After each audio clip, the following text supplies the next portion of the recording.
का हनन अर्थात अपलाप न करना, किसी भी सद्गुणी में दोष ना निकालना, थोड़े गुण वाले प्राणियों को भी उत्साह बढ़ा देना भगवत मार्ग में, दूसरों के कभी दोषों पर दृष्टि डालकर उसे नीचा दिखाने के लिए न वर्णन करना, ये अनुसूया, इसे अनुसूया कहते हैं। दया, क्षमा, अनुसूया और अभक्ष परिहारश्च संसर्गश्चापि निर्गुणैः स्वधर्मैः च व्यवस्थानम शौचमेतत् प्रकीर्तितम। पवित्रता, शौच, क्या? कभी भी अभक्ष पदार्थ ना खाना, जिसे शास्त्र निषेध करता हो कभी जबान पर नहीं जाना चाहिए।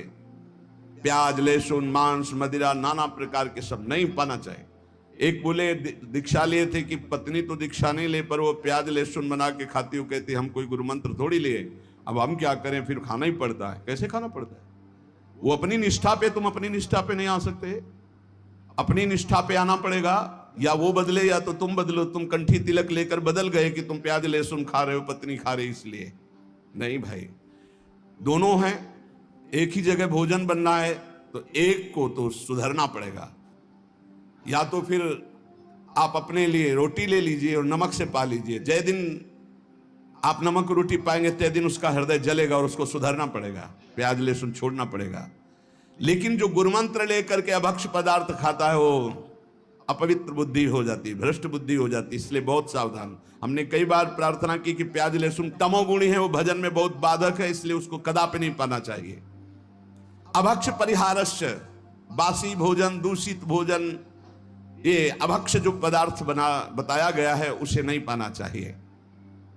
दुर्गुण रहित प्राणियों का संसर्ग नहीं करना चाहिए। पवित्रता का मतलब केवल स्नान ही कर लेना नहीं है, अभक्ष पदार्थ नहीं खाना और कुसंग नहीं करना। कुसंग भी अपवित्रता है।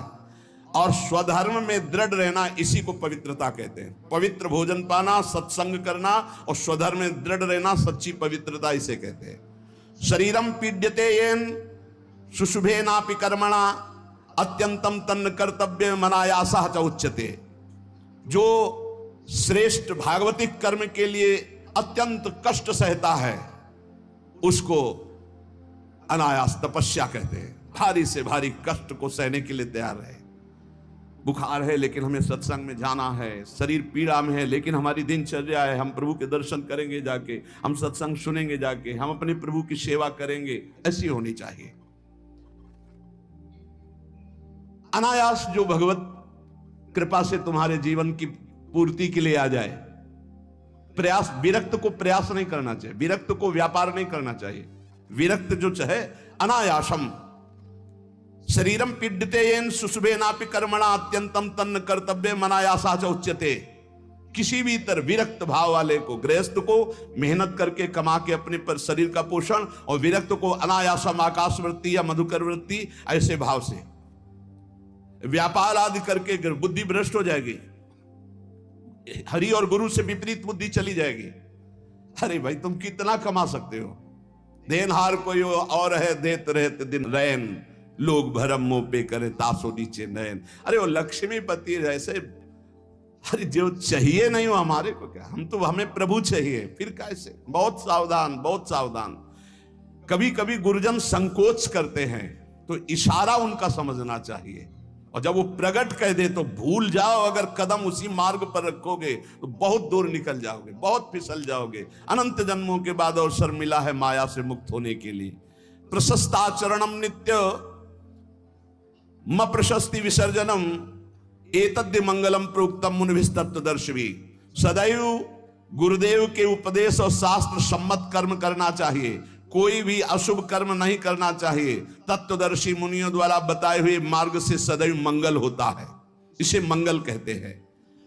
स्तोकादपि प्रदातव्य मदीने नान्तरात्मना अहन्यानि यत्किंच कार्पण्यम ही तत् स्मृतम।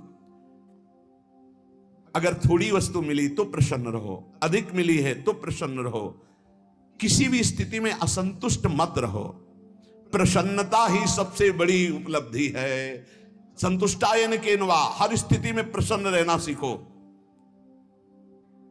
मंगलम और अकारपण्यम और अस्पृहा, यथा लाभेन संतोषा कर्तव्यो ह्यर्थ वस्तुना परस्यात् चिंतयित्वार्थम सा स्पृहा परिकीर्तिता। कभी दूसरे से इच्छा मत करो, कभी दूसरे के वैभव की याचना मत करो। जब प्रभु को आपको देना होगा तो बिना मांगे दे देंगे। संतोष धन धारण करो, अस्पृहा, ये जिसमें होते हैं उसे भगवत प्राप्ति होती है। पहला है दया, दूसरा है क्षमा, फिर तीसरा है अनुसूया, चौथा है शौच पवित्रता, फिर अनायास जीवन की पूर्ति और मंगल, कार्पण्य और स्पृहा रहे। ये दीनता नहीं होनी चाहिए भोगों के लिए, किसी से इच्छा नहीं होनी, और निरंतर भगवत चिंतन। अब कह रहे हैं कि ये 10 बातें भगवत मार्ग के पथिक को त्याग देनी चाहिए। परद्रव्येष्वभिध्यानम, दूसरे के धन का अपहरण करने की वृत्ति, चाहे विरक्त हो चाहे गृहस्थ हो। परद्रव्येष्वभिध्यानम मनसानिष्ट चिंतनम, जो मन से भी दूसरे के धन का चिंतन करने लगता है तो खुद उसका अनिष्ट शुरू हो जाता है। शास्त्र की बात मान लो, जिम हरि शरण न एको बाधा, सुखी मीन जहां नीर अगाधा। तुम भगवान से विमुख होकर जीत पाओगे।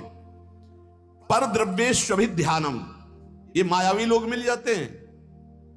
अगर धन का चिंतन करोगे मिल जाएंगे। बहुत बहुत मारा घूम रहा है रुपया।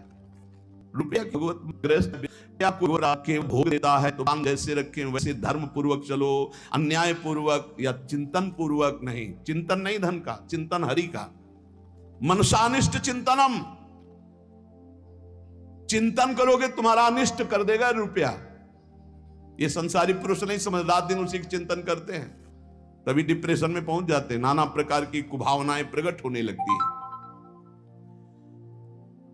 जिसको इस जन्म में परमानंद की अनुभूति करनी है उसको सावधान। पारुष्य अनृतम चैव पैशून्यम चापि सर्वशा। अगर परलोक की प्राप्ति करनी, परम धाम जाना है तो आप चुगली करना, निंदा करना, दूसरे की बातें करना छोड़ दो। दूसरे के धन का चिंतन, अपहरण करना छोड़ दो।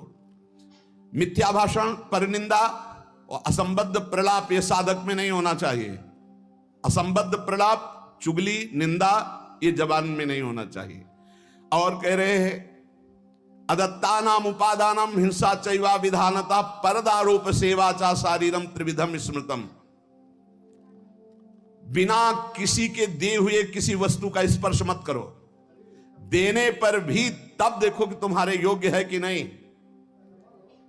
और परदाररति, चूंकि ये गृहस्थ या विरक्त कोई भी भगवत प्राप्ति के लिए चले, उसके लिए किसी भी परदाररति, दूसरे की स्त्री के प्रति तनिक भी लगाव नहीं होना चाहिए काम भाव का। अगर काम भाव का जरा भी लगाव है तो तुम्हारा पतन हो जाएगा।